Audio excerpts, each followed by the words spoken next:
พี่น้องจอยสบายดีพี่น้อง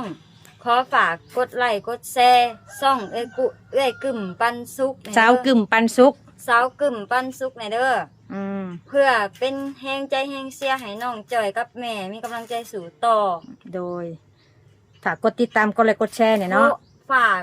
ความติดตามกดไลค์กดแชร์กดซับสไครต์ให้เอ้ยกึ่มในเด้อโดยพอสาวกึ่มสิไปลงคลิปน้องจอยอยู่ช่องสาวกึ่มปันสุกเนาะเป็นภาษาไทยเพราะว่าช่องนี้มันบ่สร้างรายได้บ่ได้อะไรพี่น้องก็เลยฝากให้พ่อแม่พี่น้อง FC ทั่วโลกเนาะ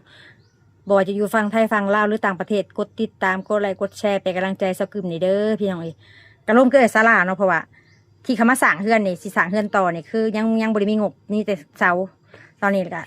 เอาเสามาลงก่อน9 ต้นเนาะว่าศาลาคะแนนพอได้มีงบอยากช่วยเหลือน้องจอยเนาะก็ยินดีเนาะหน่อยหลายบุติเนาะทุกบาททุกสตางค์เอามาเฮ็ดให้น้องจอยทุกอย่างบ่ได้หักหยังเบิดนอกจากผู้ใหญ่ใจดีให้เจ้ากึมต่างหากเจ้ากึมเอาบ่ได้ปฏิเสธแต่อยากช่วยเหลือแต่น้องจอยก็ได้บ่เป็นหยังบ่มีปัญหา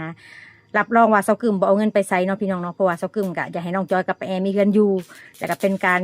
ช่วยเหลือแม่ห้างแม่ไม้ให้เพิ่นมีเงินอยู่ว่าซั่นพี่น้องเพิ่นก็ทุกข์กุหมู่ในหมู่บ้านนี่นะแต่ตอนนี้ก็ได้น้ำได้หยังแล้วเนาะก็ดีใจนำเพิ่นโอเคฝากกดติดตามด้วยพี่น้องสบายดีน้องจอยสบายดีสบายดีไปแอสบายดี